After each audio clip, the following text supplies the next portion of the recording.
Yeah, so we're gonna look, today it's gonna be all about what happens if we got a benzene that already has something on it, kind of like what we ended with the other day. We'll give David a chance to get back in here.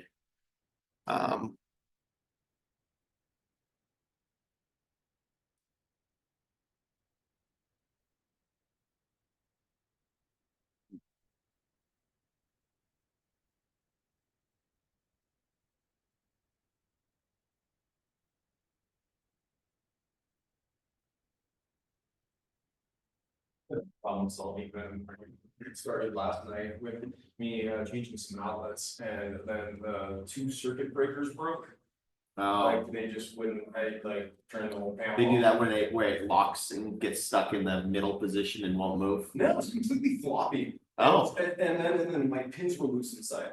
Because at first I thought it was like I shorted something, so I double checked all of my wiring, it was fine. Then I went to the panel, just pulled the hot wire out of the circuit breaker and like turned it back on with insulating pliers, and like it was still floppy, so I'm like, okay, that's just broken. Yeah. $180 later, the stupid expensive circuit breakers. Now our house works again. Wow, that's a lot. They were like, yeah, they were like the ones that are like that big. Oh, the 220s, or are they just old? They're twin 20s. So it's like they were old, but it was what if not a box.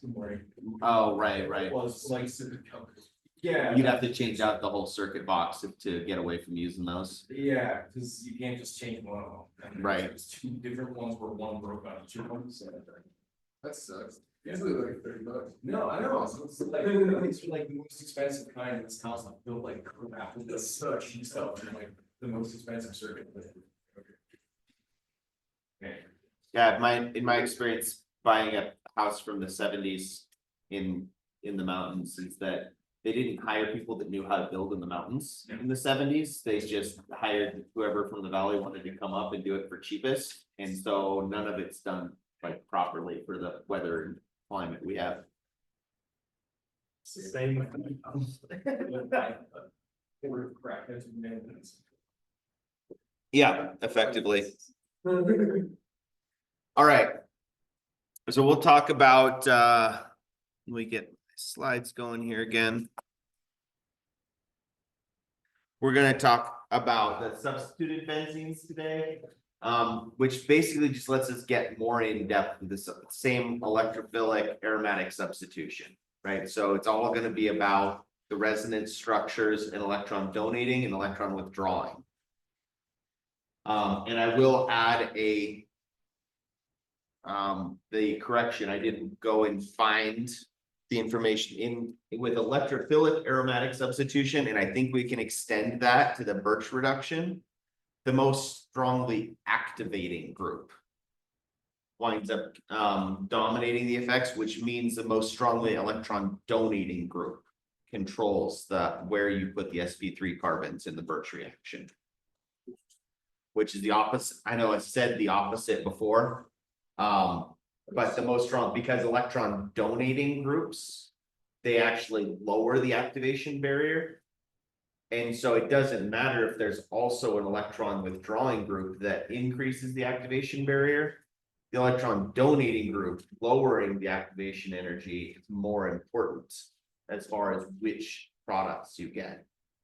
And we'll see that again, going into a lot of detail about that today. It matters more for this one. That Birch reduction shows up a lot of places, but it's sort of a more niche reaction than this. This has a whole chapter just dedicated to electrophilic aromatic substitutions in most textbooks. So it's more important as it applies here. And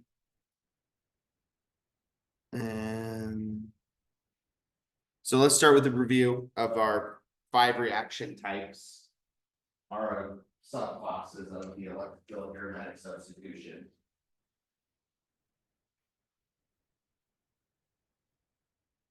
Take a couple of seconds, draw your products for these reactions.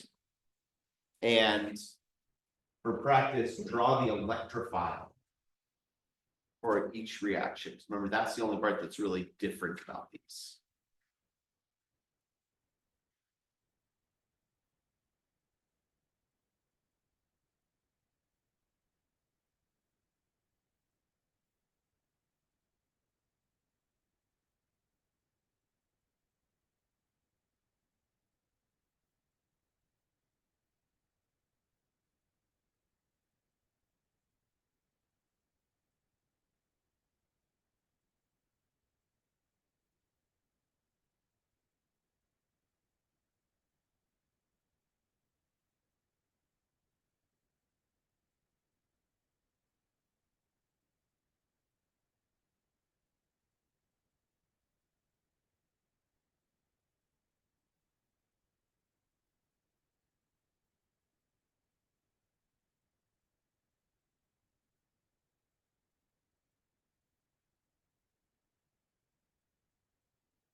You said it's a Gen Chem kind of morning. Yeah. Trying to get rid of that brown pen. And got thrown into an equilibrium question. Yeah, we kept getting growing questions every day. Equilibrium, it's fun once you understand it because it's so powerful. Yeah. All right, so net result for each of these is pretty straightforward, right? You remove a hydrogen, you replace it with an electrophile.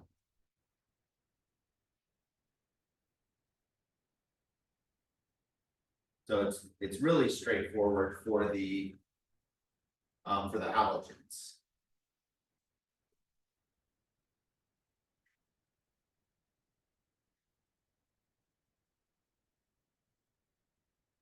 A little tricky to remember what actually gets added here. And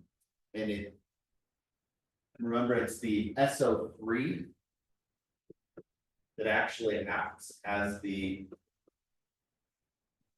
nucleophile here. So you're gonna add an SO3 group with the sulfur being attached, which is a little bit different than the sulfur group we've seen in the past. We saw sulfonate ester in the past where we actually had oxygen attached to things. In this case, we've attached the sulfur to it. So we add an SO3. And then since we're in an acidic environment, we protonate one of the oxygens. Again, just for a little bit of review, if you think back to formal charge, which in OChem we use formal charge all the time, but not for third row elements very often. If you think about the number of electrons the sulfur quote unquote owns, if it has 6 bonds, it owns 6 electrons. It's got 12 valence electrons technically, and it owns 6 of them, which matches with what it has on the periodic table. So that gives it a formal charge of 0, even though we have to break the octet rule. The other way, if we were drawing our Lewis dot structure back in Gen Chem here, the other way of drawing a Lewis dot structure would look like this. That follows the octet rule, but that gives the sulfur a +2 charge and each of these oxygens a -1. And formal charge is always better when we can keep it at 0, or as close to 0 as possible. So this is a better Lewis dot structure. And we can actually bear that out by actually calculating the energy of these orbitals. All you have to do, the reason that sulfur can do this is because what's different about the third row of the periodic table? D orbitals. So because we have that empty d orbital we can mix in, we're allowed to go past the 8. As opposed to nitrate. Nitrate's Lewis dot structure looks the same as the SO3 structure we drew over here initially. But in this case, we can't violate the octet rule. Because nitrogen's second row of the periodic table. We know better than that. And so this is the Lewis dot structure for nitrate. So nitrate is not a great electrophile as it is. There is a positive charge on that nitrogen, but there's a lot of electron density around it. But to make it a better electrophile, we have to mix it with the sulfuric acid. Right, so our nucleophile then becomes that nitromium.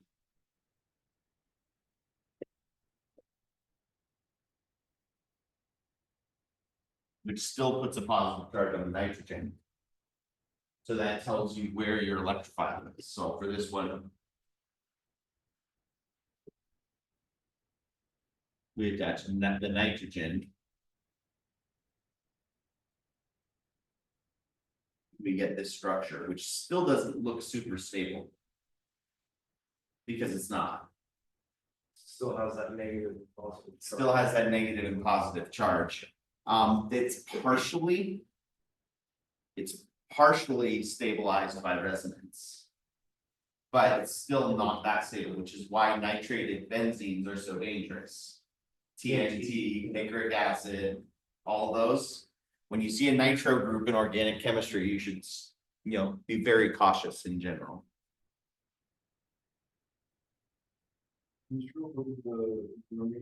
The iron just gets brominated when it's broken, right?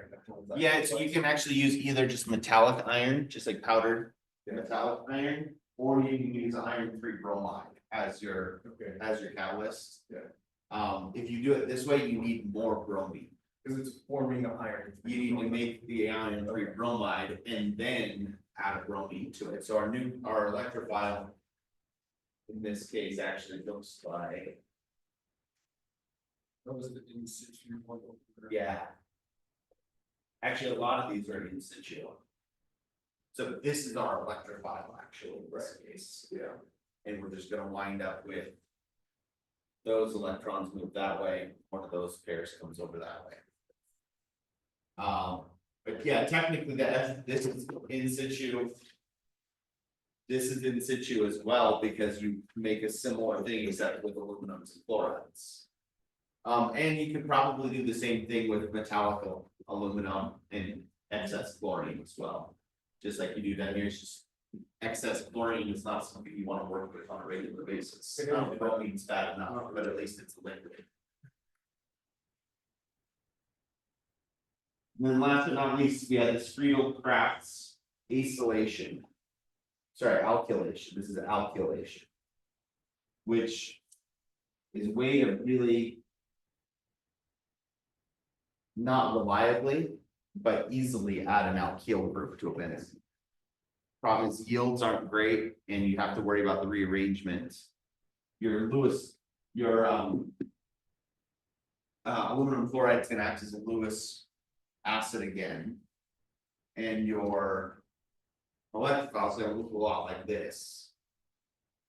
Or electrophile in this case would look like aluminum, chlorine, chlorine, chlorine.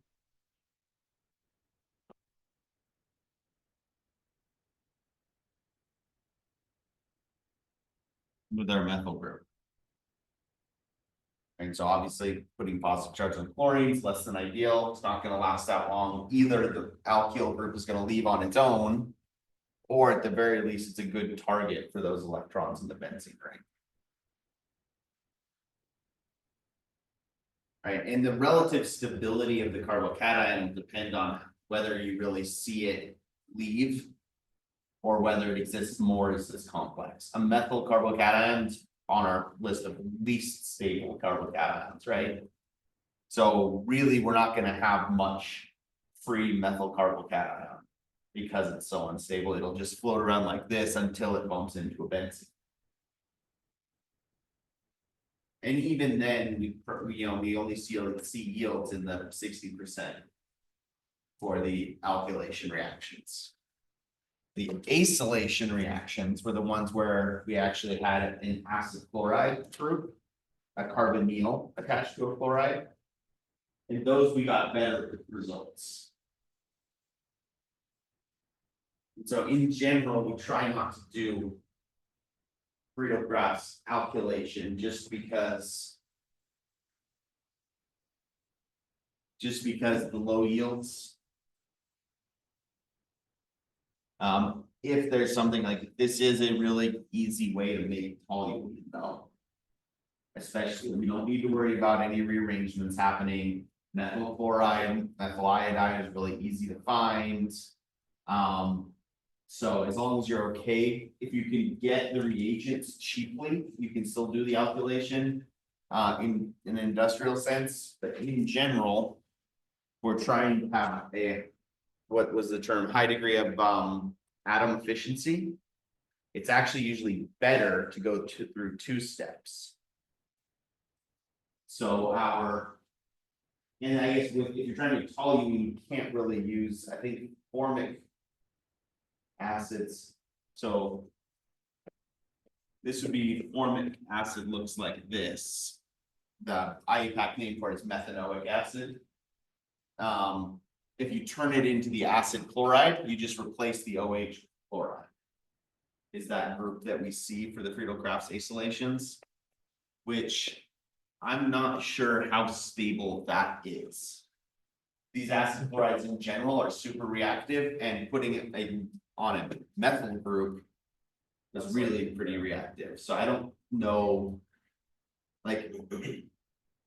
Ethanoic acetic chloride is actually fairly common. You don't see this very much. So which might be one reason why they go with the alkylation as well. So there's a lot of practical concerns with these, why we decide to go one route versus another. But if we did this approach, we're gonna wind up making benzaldehyde as our product as well. And I'm not sure that making an aldehyde with this approach would actually work. But so let's say we're trying to make something with that's more carbons. So let's say we're trying to make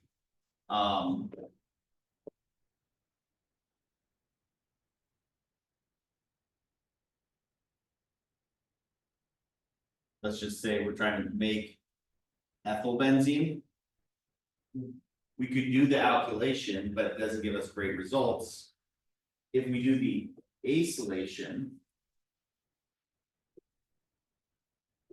it's going to look like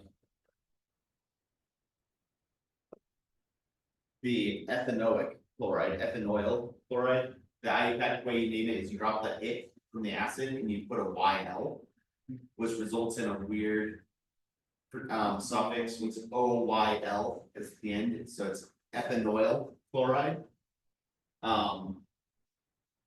If we did this,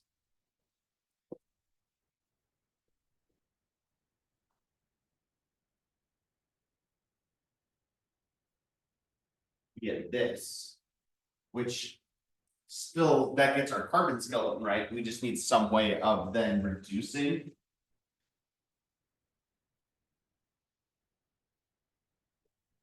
Which I went out and double checked my textbooks to find that reduction reaction.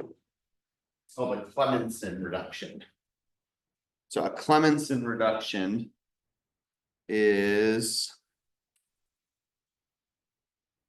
you put either zinc or mercury and HCl.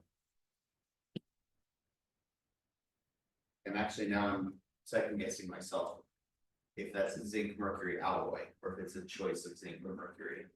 I think it's either or. You need something that can be oxidized relatively easy. Either of these metals works. I don't think it's an alloy. And you just put in HCl with heat. And the net result of that is it just removes your carbonyl group. It specifically only works on benzylic carbonyls though. So very niche, but at the same time, since we have Friedel-Crafts acylation, it's also very useful. We see them paired all the time because it's a way to get around the low yields of the Friedel-Crafts alkylation. So this process has an overall yield in the 70s for both steps combined. Has an overall yield about, I think the number I saw was 73%. And if you were going to do the alkylation for the same thing, you're in the high 50s, low 60s. So in general, even though it's two steps, might be more expensive, you get better yields.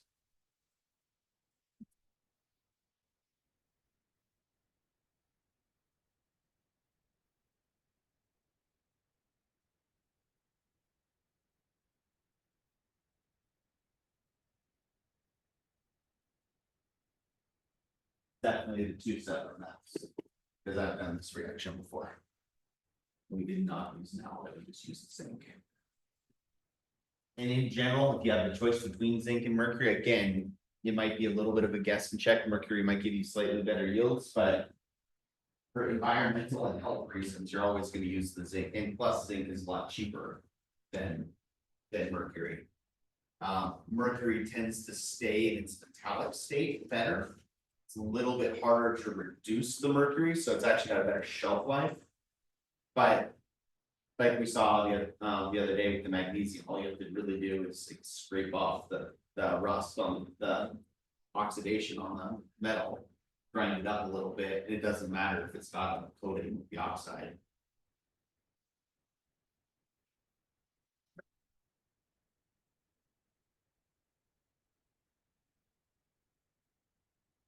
All right.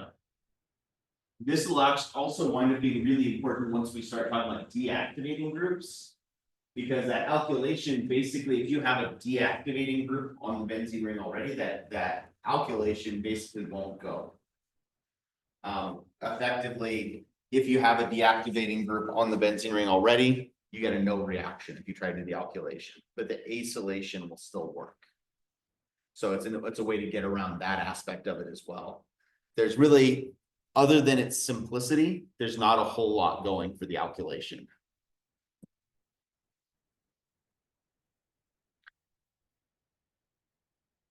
So if we start actually looking at these electrophilic aromatic substitutions that from an already substituted benzene, like toluene, they basically, when they started coming up with these reactions where benzene was working, they started just trying all these aromatics with the same mechanism to see what would happen. And if you use toluene, they found that the reaction happens about 25 times faster and with a better yield.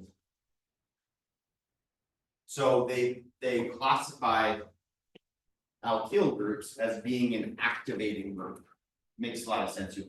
The activating group just means it's going to happen faster.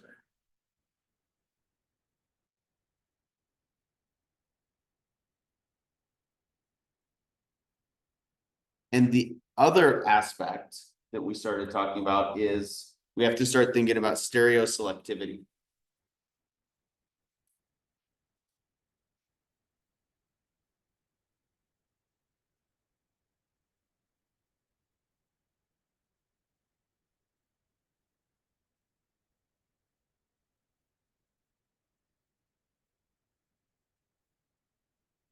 And so when we look at nitrating toluene, we get this weird distribution where 63% of the product is ortho, 3% is meta, 34% is para.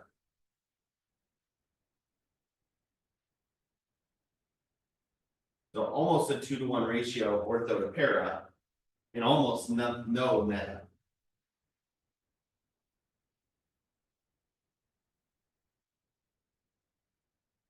Which we can explain because a methyl group is beyond an activating group.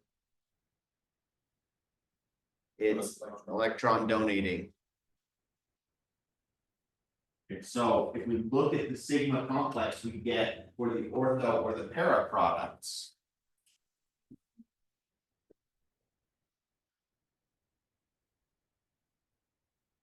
So here's our methyl group and we're adding our nitro group. If we're going to add our nitro group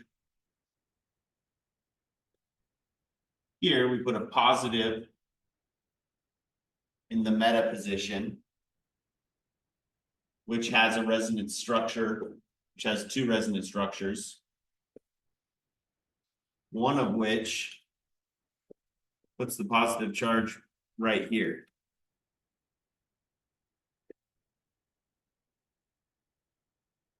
So if you're going to put a positive charge next to an electron donating group, that's favorable, right? I drew the positive charge in a weird spot. So let me redraw. The whole reason that tertiary carbocations are more stable than secondary carbocations is because of that electron donating character, right? We call that hyperconjugation. Basically, if you put a CH group with a bunch of carbon-carbon bonds or carbon-hydrogen bonds next to a positive charge, they can donate some of that electron density from the carbon-hydrogen sigma bonds over to the empty p orbital of the positive charge. All right, so by having an electron donating group, that stabilizes the sigma complex, as long as we're adding our new group in either the ortho or the para. If you put the in ortho or the para position, you get the positive charge meta to your electron donating group, which means it can resonate to be right on top of your electron domain. Which makes your sigma complex, or the ortho and the para, lower in energy. So effectively, what that does in terms of the potential energy surface.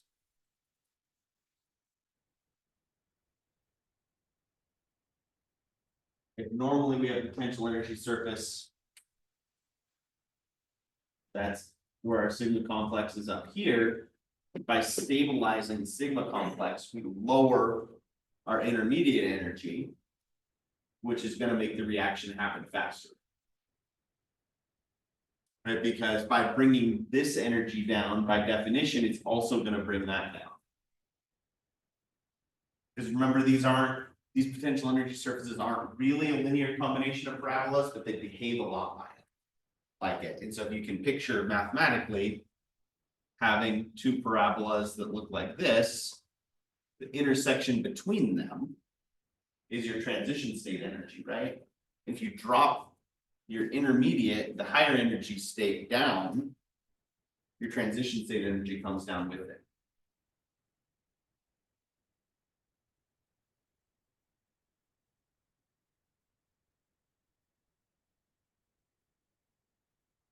It also does some weird things with this where you can actually have drop the energy too much of your reactants, where you actually go past the bottom here and start climbing up the other side, where you can actually slow down your reaction, which makes sense in a physics point of view, right? Because if you make your reactants too stable, then you're going to make it harder to get up to that intermediate, right?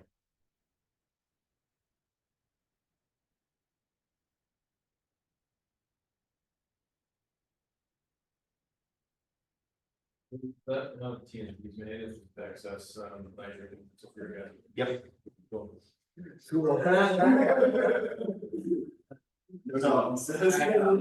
Where do you get toluene from? Well, you know where to get toluene. It's a solid. Right, exactly. Do not do this. Do we have to go through the story about Alfred Nobel's factory exploding? That's a good one. That's a good I think we talked about it back in September. Right, his factory exploded and his brother died, but it was in Sweden.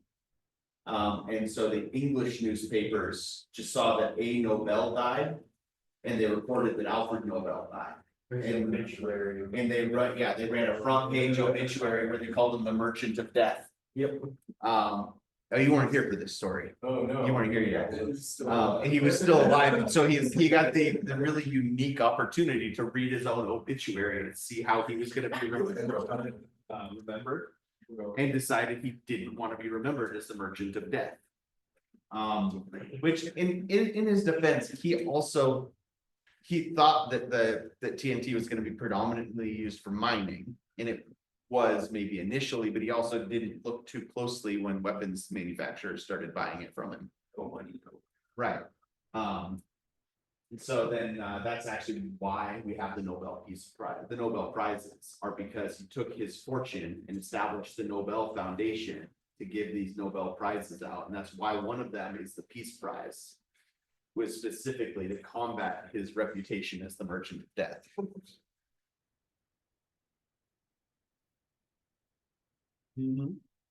What do they call it if you do that with environmental initiatives now? They call it greenwashing.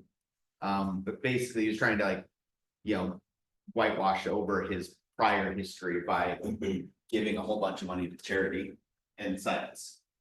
So don't do that. If you had concentrated sulfuric acid and concentrated nitric acid and toluene, which you can find at any hardware store in you could, in theory, do this reaction. Hypothetically speaking, I think where you'd actually run into your bottleneck is the nitric acid. There's no over-the-counter source for concentrated nitric acid. And we also had to put the kibosh on one of the Gen Chem groups doing that synthesis as their research project.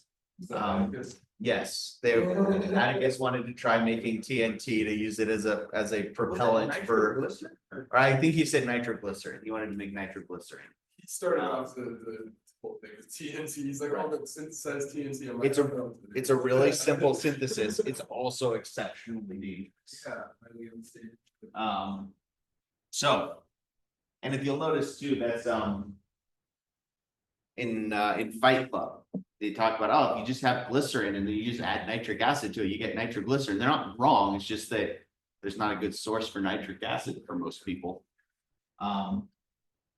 They gloss over some of the aspects.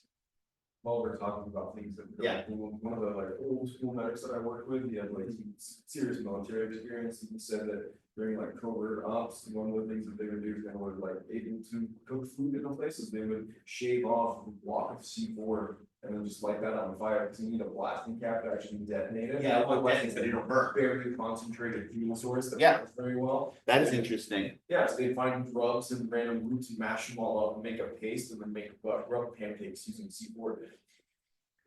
That sounds like a reason that I'm glad I'm not in the military. Yeah, this was like special.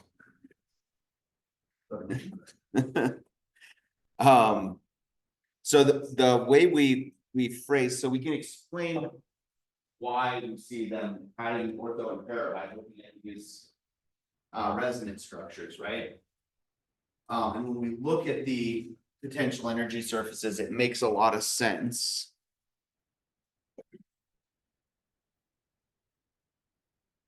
Your potential energy surface for para or for ortho or for para both drop down. These are relatively close to the same scale. They're not like perfectly to scale, but what really happens is it doesn't make the meta attack less favorable.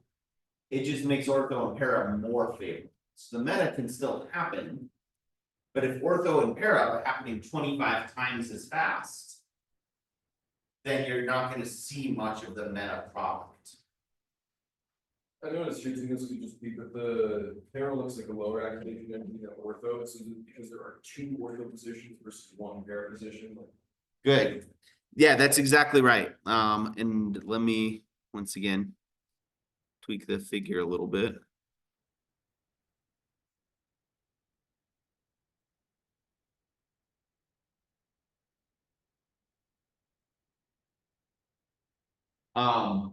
And yeah, these aren't perfectly, so why would the para be a little bit lower than ortho? Stairs. Yeah. This actual ratio in that 64 to 34 ratio is really dependent on how big this group is. If this is an isopropyl instead of methyl group, then you're going to favor the para more strongly. But if they're close to the same activation energy, it's a little bit lower for the para, but they're pretty close. However, there's two potential targets to make your ortho product. So there's twice the chance that your electrophile bumps into an ortho carbon compared to a para carbon, even if there is sterols. So those exact numbers, as far as that ratio goes, are a little bit dependent on the specifics. So it's just kind of probability. It's probability, Probability. how strongly electron donating this group is. The more strongly electron donating this group is, the lower both of these get. Which means you're gonna have even less of that meta. So that 3% is actually gonna go down. Because it turns out methyls are one of the weaker electron donating groups that we can put on benzene. So for the most part, you're gonna have effectively zero meta product if you have what are called ortho-para director. Which again, I just accidentally moved that up too high because that layer was sitting up top of the other one. Right, ortho-para or OP directors.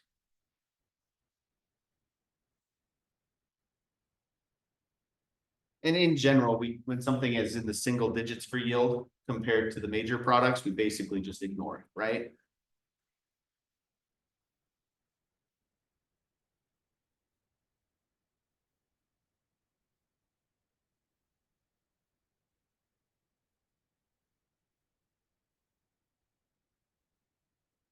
And so what we'll see. We'll focus on the top half first, and then I'll adjust the figures.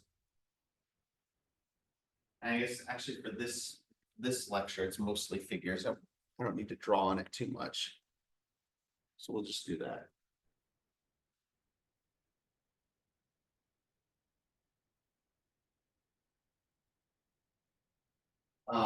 There's different classes of activators, and they have them, with strict lines delineating moderate between weak, moderate, and strong. It's a spectrum. I don't know why they specifically have it called out like that. And you'll see that our groups in general are the weakest of these activators. And even the weakest of these activators sped the reaction up by a factor of 25. Right, so these ones will really speed things up.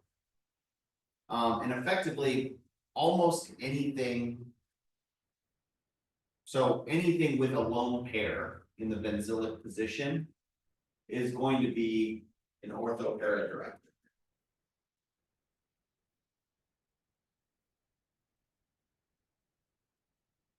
So it doesn't matter. So inductively means like through the sigma bonds. Anything that's electronegative is going to be slightly electron withdrawing inductively. But as long as you have that lone pair, you also have resonance, and the resonance is more important in most cases as far as is it electron donating or electron withdrawing. The exception is halogens. Halogens are still ortho-para directors because they have that lone pair, and that lone pair is going to allow it to make all these extra resonance structures. But because these halogens are third row halogens, third row and lower, they're electronegative, but even oxygen's more electronegative than chlorine, and oxygen's still an activator. But because we're talking about third energy level orbitals forming these resonance structures, they don't form those resonance structures as strongly because there's a mismatch in the size. The p orbitals involved between resonance between a carbon and an oxygen, they're both 2p, which means they're relatively close to the same size of orbitals, which means you get a lot of good overlap. When you start bringing in these larger p orbitals and asking them to resonate, they will, but not as well. You don't get as good of an orbital overlap because Way bigger, right? they're way bigger. Yeah. Right, so a chlorine, a bromine, and iodine still have a 2p orbital, but it's a core orbital. It's all the way filled up, but it'd be the 3p or the 4p or the 5p actually forming the resonance structures. And so there's just a mismatch. It can overlap, but it's not going to be a strong bond. Right, so those are your exceptions. They're still ortho-para directors, but they're deactivators. Just because of the weak resonance, they just keep all that Right. electron towards them. They don't really want to. Exactly. These other things that are electronegative, nitrogens and oxygens, they're still more electronegative, but they're the same size, so the resonance is more important. Right, because you actually wind up getting something, you get one extra set of resonance, or one extra resonance structure, if you have a lone pair in the benzylic position. Which means they're going to be even better at stabilizing that positive charge in sigma complex.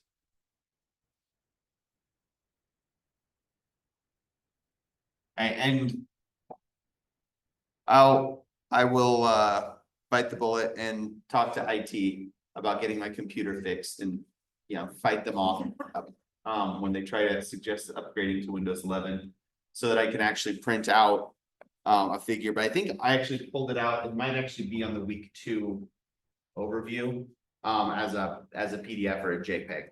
But there's a table that looks like this, that has all your activators and deactivators and whether they're OP directors or M directors as well. It's basically gonna be your cheat sheet for this whole chapter. Is it on? Canvas right now? I don't remember if I uploaded it or if I just saved it and didn't link it yet. So when I go add the video later today, I'll add that figure as well.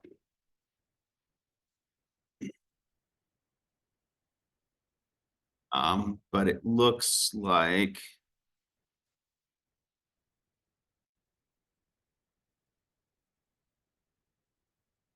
Let's see.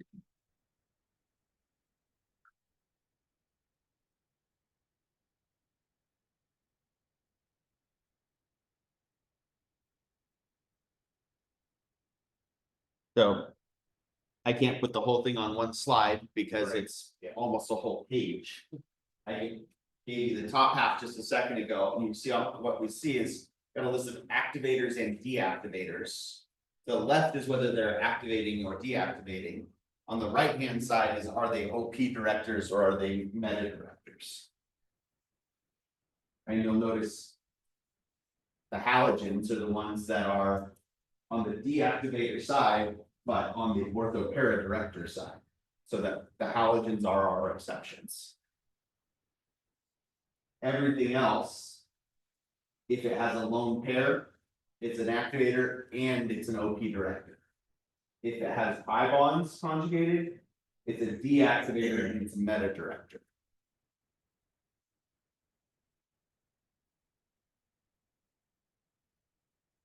All right, and we'll talk more about the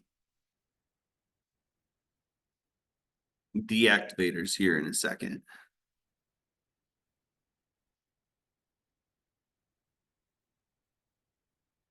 So, but here's our generalization. All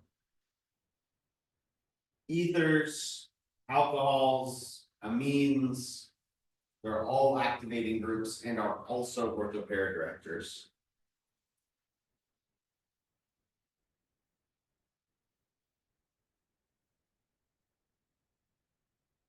Halides are deactivating groups, but they can still stabilize the sigma complex, which is what makes them OP directors. Just not as well. So basically, for the most part, septologists, we can just look at resonance and see if the resonance pushes electron density in or pulls it out. Exactly.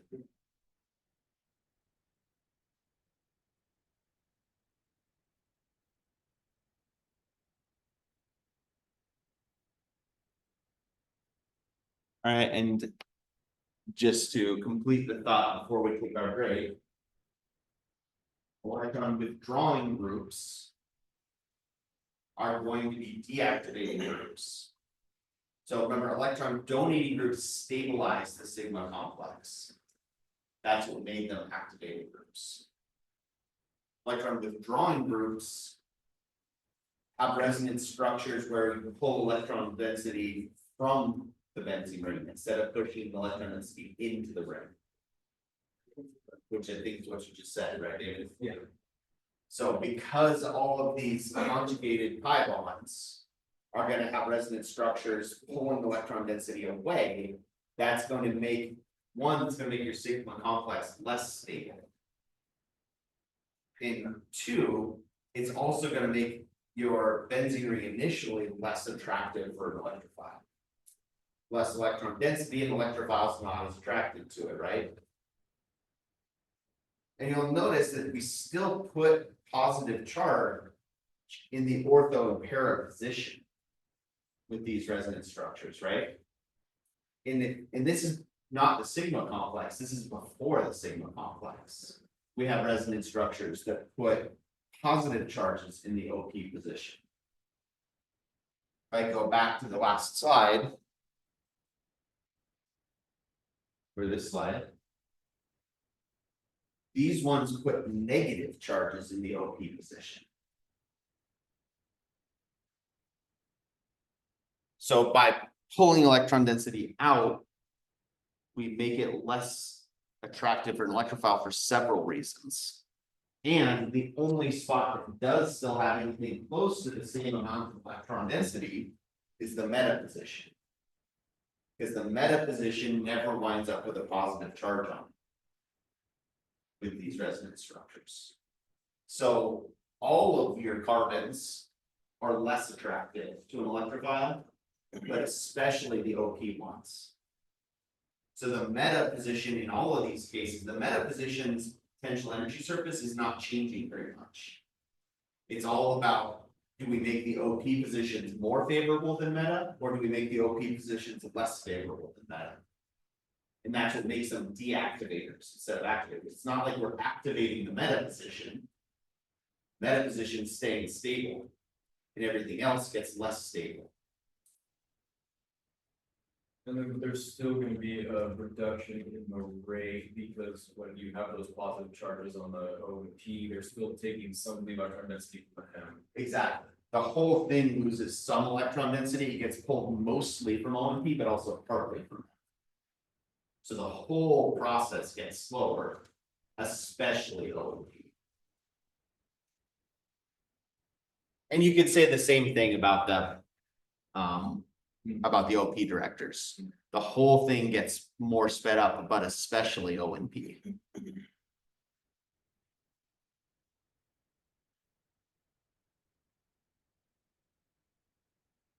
All right, and we'll talk about the sigma complexes after we take our break. Let's take our break, come back at 11. And we'll finish these thoughts up. Again, it's more of the same, right? We're not adding, we're just diving in more depth to the stuff we've already talked about.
That road is separated, but poles there, so.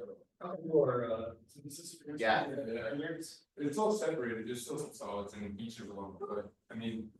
It's still, the color's still there, so. It's still- But since we're not necessarily sure which layer is gonna have ours, and they didn't, that's why they were cloudy. It's probably not cloudy though, huh? Just got the color. Yeah, it's still got the color, not so. So we'll probably just agitate it, shake it up before we mix it, since we're not sure which layer is gonna have more of our product in it or more of our grignard reagents in it. But should still be good as long as it's got the color. Yeah, that's good. Nice. Nobody's messing. But like we were talking about, this is the time when all Gen Chem's all doing their own projects. Nobody wants to mess with other people's projects, right? Because they're all so worried about their own. They're doing alloys. Which is best thing, it's great.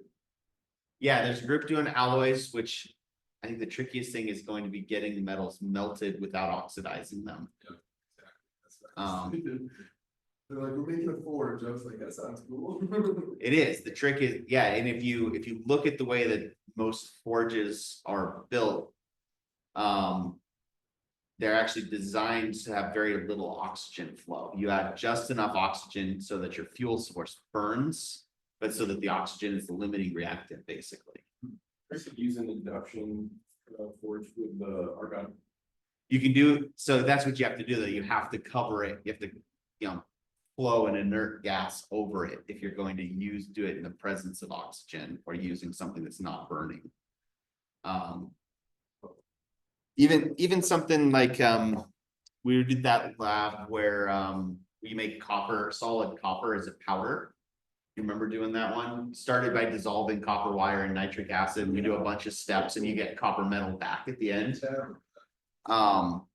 I tried to take that and melt it down once in a crucible, just to take the copper powder and turn it back to metallic copper. And even that, in copper, is really stable.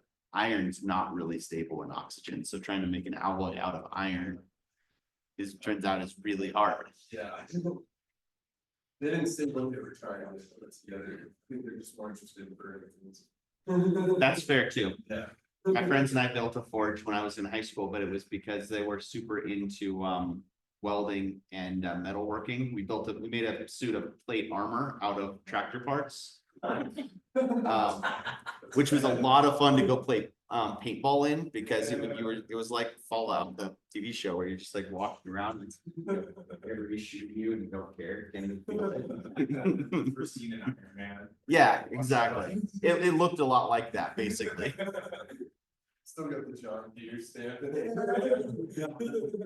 And I told me steal the John Deere badge and put it right in the phone.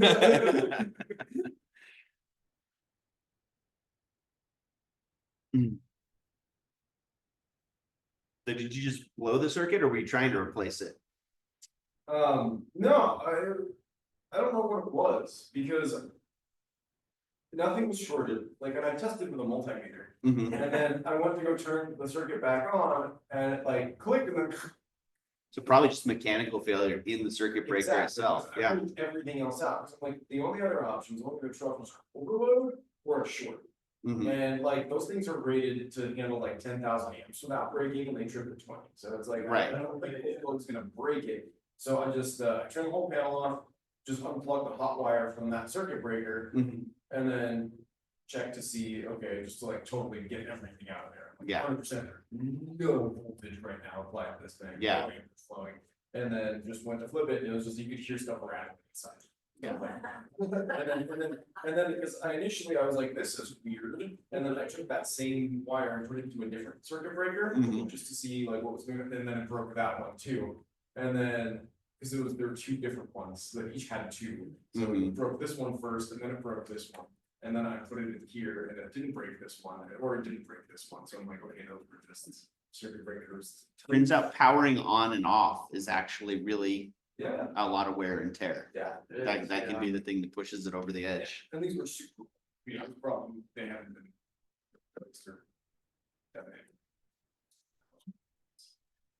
Forward that little bit, so. Oh, this isn't in your mom's place. No, this was over here in the rental home. I'm not gonna wait for 4 weeks for an electrician to show up. I'm just gonna fix that, yeah. Yeah, as long as you don't wind up electrocuting yourself, your landlord's probably fine with that. They are, but like I've already done a bunch of work on the house, so it's like part of the deal, our rent is really low because I fix little things, but when it's big things, I'm like, I'm not paying. Yeah. Circuit breakers, that's your guys' house, that's kind of, yeah. Yeah, dealing with other people's electrical work is one of my least favorite parts of home ownership. Ours was, so it was built in like 78 or so, but it was built as a 1-story with no garage. And then at some point in the 80s with no permits, they added a 2nd story in a garage. And all of that, and you could clearly see it was an addition by like the difference in working style. And it's definitely somebody doing it under the table. Did they at least like make it structurally sound? It's okay structurally. I think the people knew what they were doing, but they were just doing it all under the table. And so it's like you got like 4 different circuits running into the same junction box that also has a switch attached to it. Nice. And so it's like I have to shut off the entire house if I'm going to work on that switch. Yeah. I can't just shut off one circuit. It's 4 separate circuits. It's the same with my house. It was built in the early 70s. There was like a little addition to the back of the house, Mhm. like another bedroom, bathroom. Jesus Christ, the electrical, everything in that house is. Yeah. Seems pretty common here to. Oh, yeah, it is. So like that's Sean. Right. People just hire the cheapest contractors. Yeah, and if it's vacation, my parents did this too when they rented their house up here. It's like, sure, if you'll knock off $5,000 of your estimate, you and your crew can stay at the house while you work on it for free. Yeah. And so they'll come up from Sacramento and they'll stay up in Tahoe for a couple weeks to work on the house. Yeah. But they're not from the area, so they don't know what to do. It's like our garage roof line drips right onto the walkway and the stairs to the front door. It's solid ice the entire winter. Yeah. Yeah, we have to put a stop sign at the bottom of the stairs, like please, delivery drivers do not walk up these stairs because it's not just icy, it's like sloped 3 inches thick to 1 inch thick ice. And so it's uneven. It's uneven ice and it's I yeah. think the people who own this house before our landlord bought it did this on the DIY because like they had a whole garage on. And then you know how like when you install like a ceiling beam, like a 4x12, you're supposed to put it on top of the posts. So on one side, yeah, it's on top of the posts on the outside. On the inside, they literally just use brackets, they butted it up like this and put 10 deck screws, not structural screws. Deck screws. In a 4x12 beam, but like thankfully there's not a ton of weight on top, like there's a deck you can walk up there. And then it's like for doing the waterproofing on the deck, they just put like plywood down and then they put down just underlayment. There's It's plastic. like the asphalt, Oh, like, yeah. tar stuff that you like, Yeah. tar paper that you put under your shingles, and they just left that. And so a bunch of water got in, and now it's all rotted out on the outside, so our. So the structural part, the part that's actually holding up the beam is the part that's rotted. Yeah. That's fine. I'm like, our landlords are like, can you fix that? And we like, you don't have to pay rent for like 3 or 4 months, and I like really wanna do that because 3 or 4 months of rent, but. Also, I'm like, I don't know if that is a uniform time I want to go. No, because that's then what happens is, 5 years down the road, somebody, like you're liable because you're not bonded and you did that work on the structural part of it. Yeah. Because what I would probably do is install extra support beams on the unsupported side, Mhm. reinforce that first, then go in, get rid of all the rot. And I think most of the rot is not in the beams that run this way, but it's in the other beams, just put it up against them. Like this, so if it's just in that, then. Except that it's probably not just because if you've got it on this beam, Yeah. all the beams touching it have some rot, at least some. So you're gonna have you're either gonna have to replace a whole bunch of those across or at least splice in pieces. The correct solution would be to demo the garage. Build it correctly. Yes. Yeah, at least we're not dealing with structural stuff. In the big year where we had 50 feet of snow, the house, the downhill side of the house settled a little bit, so we got cracked drywall, but it's, off by 1/2 inch from, across the whole house is off level by only 1/2 inch. So it's, for the most part, that's fine, but the electrical, man, So. trying to figure out what they did. And like, I just tried to replace the 3-way switch, like bottom of the stairs, top of the stairs, and there's a line, it took me all day because they crossed over the line somewhere in the middle. They tied into another junction box somewhere that I couldn't see in the middle and switched over the hot wire. So I'm like, why would they wouldn't do that? They didn't do that. I must be doing something wrong. No, I was doing everything right. And it made no sense because it made no sense. Right, exactly. At least are your boxes actually secured to the studs? Because ours. Mostly. Ours, a few of ours flop. We have a couple outlets where if you plug into the outlet and you never touch it again because it sparks if you wiggle it too Yeah. much. Yeah. Yeah, should probably replace those, but I would need to pull off the drywall to do that, like Exactly. attach them properly. So it's like, You can't pull, like, you put new work boxes in, certain, but you have to pull the old work box out. right, yeah, exactly. And this is why I went to college. Don't want to deal with that. All right. Let's talk about the sigma complex for the deactivating groups. So if we have a deactivating group and we try to attach something in the ortho or the para position, we still wind up with 3 resonance structures, but one of them puts a positive charge directly on the carbon that the electron withdrawing group is attached to. So that's the opposite of being stabilized, because remember, our carbocations are stabilized by having electron density that can be donated to, right? So we've actually that's no longer as stable as a secondary carbocation, even because it's a secondary carbocation that has some of the electron density pulled away. And there's still less electron density in the benzene ring in the if you add it to the meta position, but you don't wind up with a resonance structure that puts a positive charge right next to it. So this looks just a lot like our regular sigma complex for a straight benzene. It's a little bit less stable because you are pulling electron density, but it's not as bad as if you put it on the ortho or the para position. Right, and so if we look at both potential energy surface and what we see for our yields, if you put a nitro group on your benzene, you try to nitrate a nitrobenzene, we do get measurable amounts of all 3 possible products, but 6% to 93% to 1%. We can just round those off as being significant, essentially.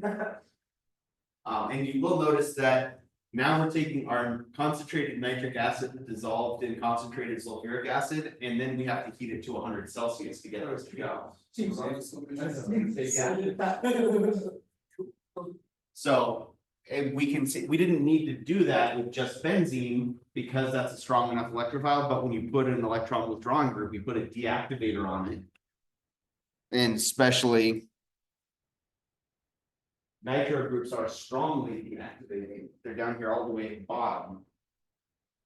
We're not going to see a whole lot of reaction until we add some heat to it.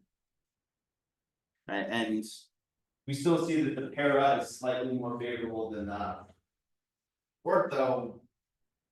Well, they're about the same and actually get more than double the yield on the ortho position. So probably they're adding 2 nitro groups in the ortho position. They might stabilize each other a little bit more than normal because you get some of that orbital overlap, like a Diels-Alder reaction. Because you've got a whole bunch of pi electrons in the nitro group here and a whole bunch of pi electrons in the nitro group here.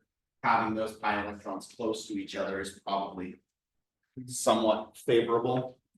Or it's enough anyway that we get slightly more yield than just the double we would expect from probability. And so all that to say,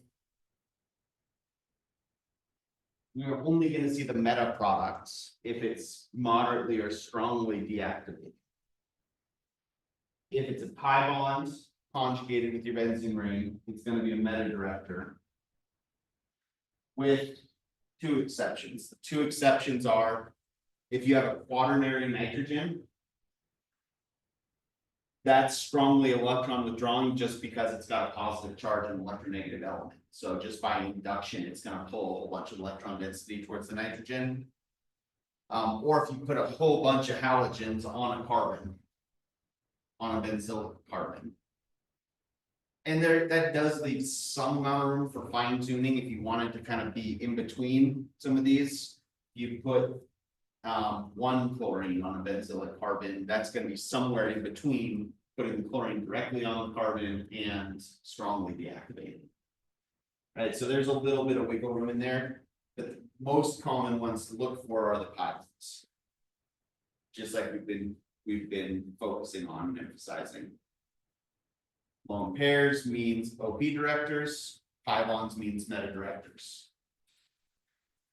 And with the exception of the halogens, OP directors are activating. M directors are deactivating. It's a lot on this slide. Yeah, you got it. You got it all out in like one breath almost. Just about. In the. So let's do some practice with that. I only have a few more slides. The rest of today is, let's do some of these and work through them.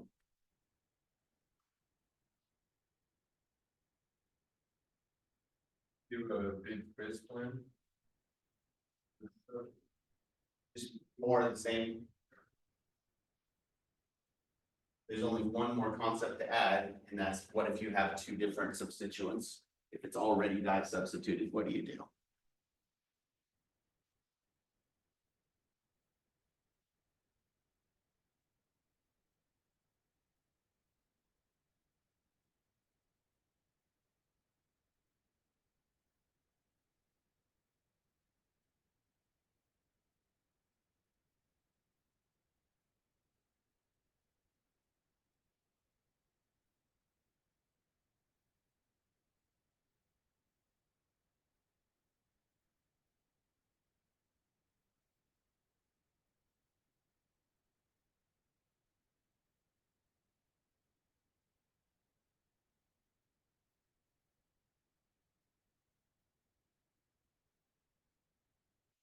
I'm fixing the figures for the next few so I can roll this up and then.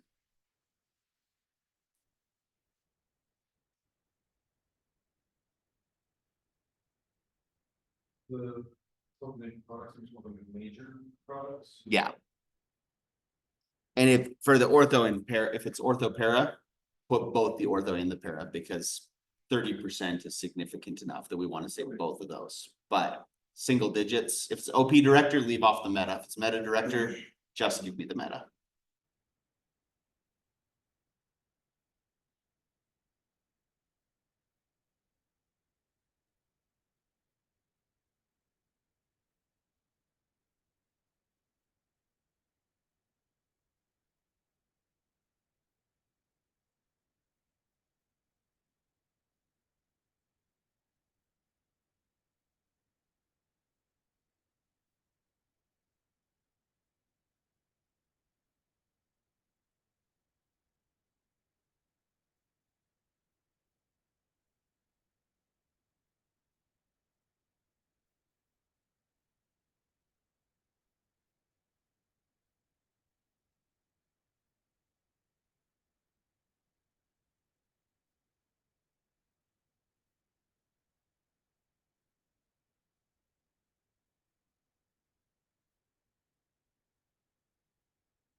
So there's only one activating on here, right? Everything's deactivating. Pi bonds, pi bonds, pi bonds, pi bonds, halogen. So those are all deactivating. That one's deactivated. That's the activating because of the lone pairs. Which also means all the pi bond ones are gonna be meta. The bromine is deactivating but lone pairs, so that makes it orthopara. And the activating one's also gonna be orthopara. So two was with their. Two orthopara, one activating.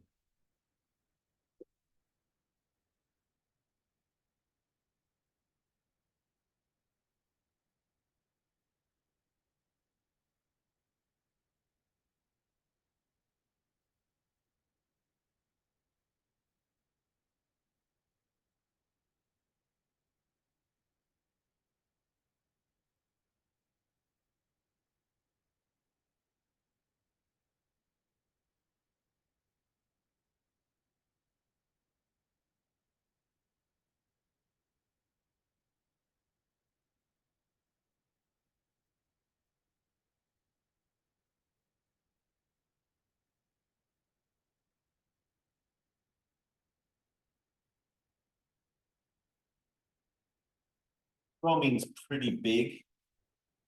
So if we're looking at sterics, we're probably gonna see a little bit more of the para than we would normally expect, but probably still more ortho than para, just because of the probability side.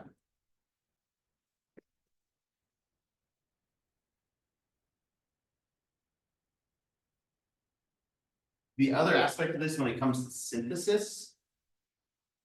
Is that it also means if we wanna add two different, we're starting from benzene, we wanna add two different functional groups to a benzene.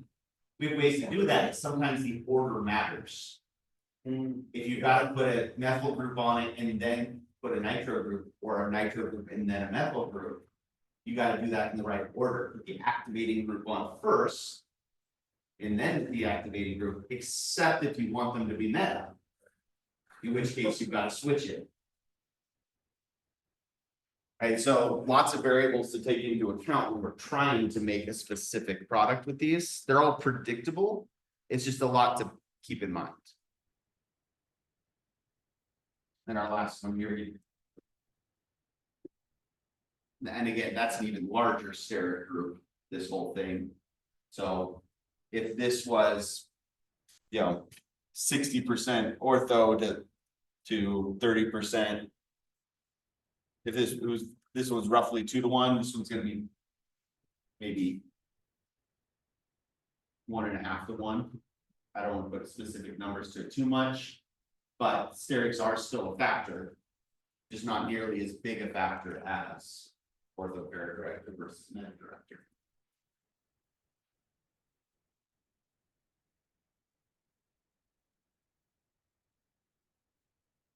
And as though that's not complicated enough.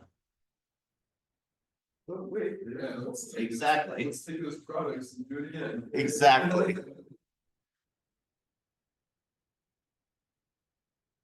So if you have more than one substituent on a benzene already, which again, that does wind up being a big deal. In terms of pharmaceuticals, because a lot of pharmaceuticals are built around, here's our aromatic core. Now we just need to add a bunch of stuff to it. Benzene's toxic and a carcinogen, but benzaldehyde's totally fine, and vanillin is delicious. Right? Very small definition or differences. So if we wanted to start from benzene and do this repeatedly, here's our TNT synthesis, right? Sometimes the directors will work with each other. So if you have dinitro-toluene, that last spot that's going to get nitrated, well, we've got an ortho-para director. The one ortho position is taken up already, the para position is taken up already, other ortho positions good. And it's meta to the other two groups that are meta directors. So in this case, we can make everything satisfied. That mean Probably. because the two nitro groups are strong. That, or, and you can lean on the Chateliers a little bit if you're trying to do this industrially, you have a huge excess of nitric acid. You can just use the Chateliers in equilibrium to push it towards completion. But it's, again, it's a reason why this is a dangerous synthesis. Everything about this is dangerous. We're on a solution, high temperatures, and we're making it explosive. Like, that's the trifecta right there. And then you try to do it industrially, it's more so. Because now you have, I don't want to disparage people working in chemical plants, but they might not necessarily understand the full implications of some things. Like, oh, that looks fine to me. It was fine yesterday. When you work with something every day, especially if you don't understand all of the dangers behind it inherently, it's easy to get used to the danger and not treat it with proper respect. It took me years, but eventually I did stab myself with a needle at work. Thankfully it was clean. There you go, exactly. Myself in the face, right? Even when I was in grad school, I was computational, but a bunch of my friends were working in lab and they were doing they're working with sodium azide as a solution. And there's part of the procedure where you have to add it literally one drop at a time or it explodes. Wow. They were in the fume hood, but they didn't have the blast shield down in the fume hood. They were in the fume hood, doing it a drop at a time like they did every day. They just looked over their shoulder to say something to the other person in the lab with them. While they were adding it one drop at a time and squeezed it a little too hard and blew up half of his face. He was out for a month for 3rd-degree burns. And can't say he didn't understand the risks and the dangers. He's a PhD student in a chemistry lab. So exactly, and that's why we're not letting the JFM students say TNT.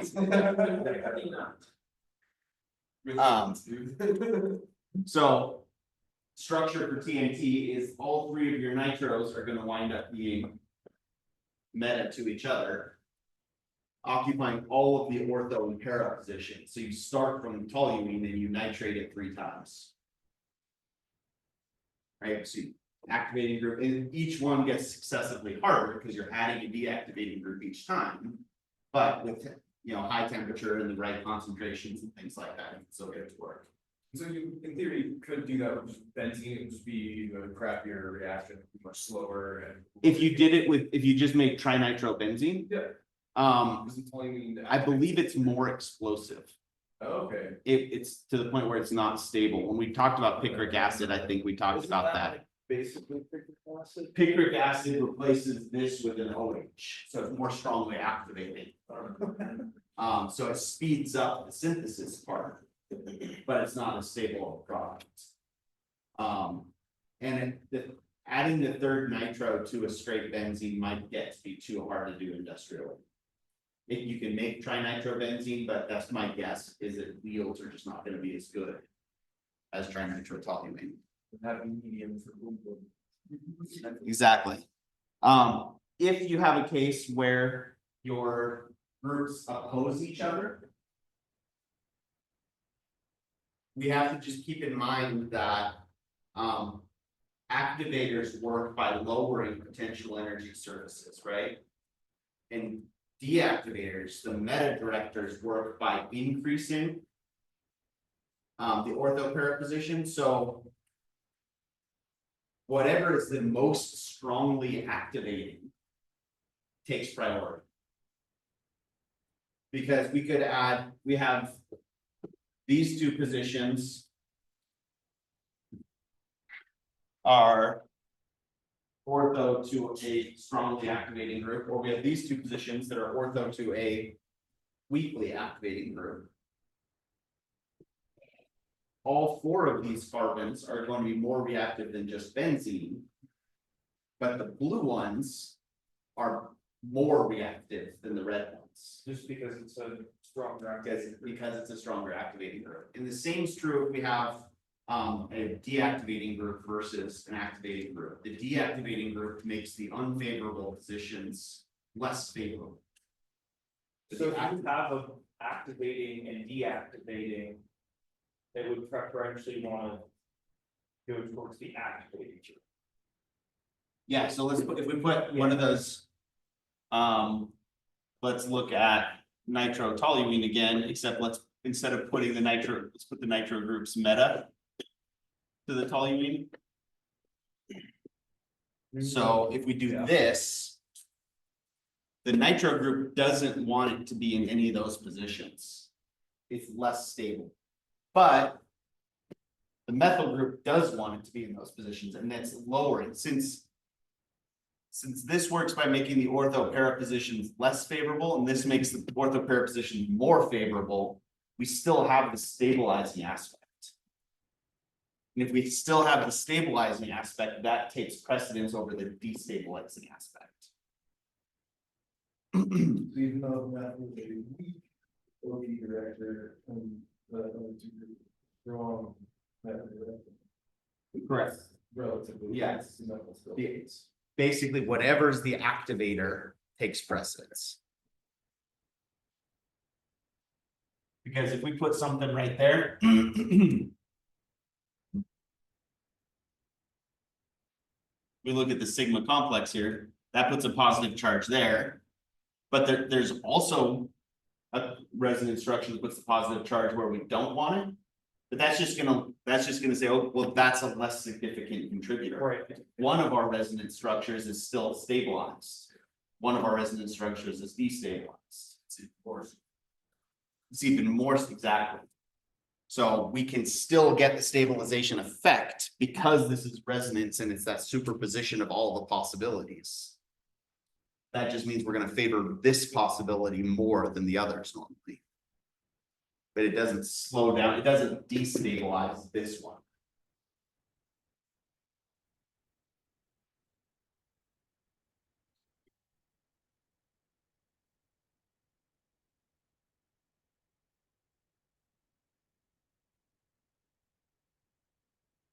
All right, so last aspect of this is.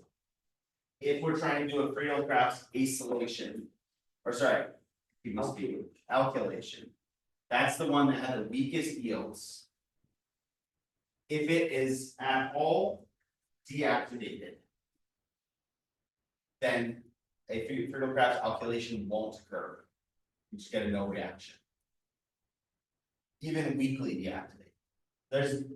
There's probably some wiggle room on that, but for the sake of this class, we're just gonna draw a hard line at activating, but if it's benzene or more reactive. Then you can do an alkylation. If it's at all deactivated, you can't. So a lot of these are gonna be no reaction.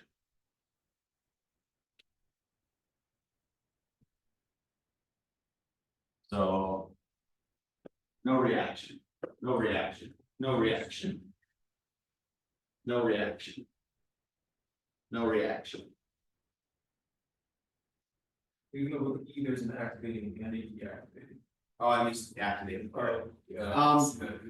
This is in that wiggle room, but again, for the sake of this class, we'll say that. Any deactivating group on a benzene means you can't do alkylation. Okay. Because at most you're not gonna get good yields.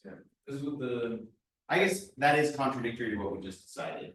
but it's like two different things, right? Right, It's like so we're talking about. We've got the activating group, the activating group is more important than the deactivating group. But that's when it comes to where the one's at, is that also the case when? It's also because it has to do with the stabilizing the sigma complex. Yeah. We can also apply it. Okay, yeah, so it is Yes. activation. Right. Okay. So when you've got an activating group, just pretend your deactivating group isn't there. Effective. Okay. So. OP director. We put a methyl in one of those. If it's excess methyl chloride, we'll get all of them. Here we've got an OP director that's deactivating and an OP director that's activating.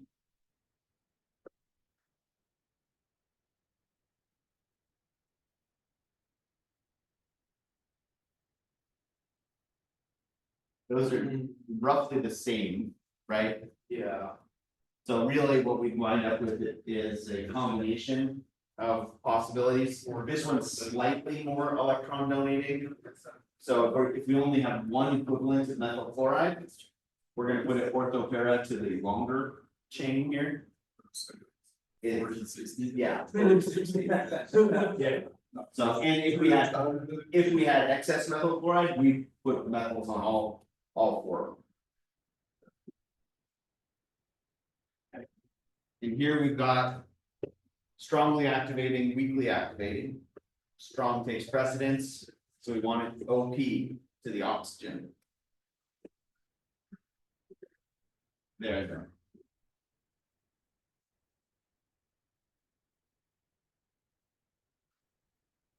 You see why we waited on this one till after we remembered how orbitals and resonance works with Diels-Alder and stuff like that. For whatever reason, this is one of the first reactions that I remember learning when I was in.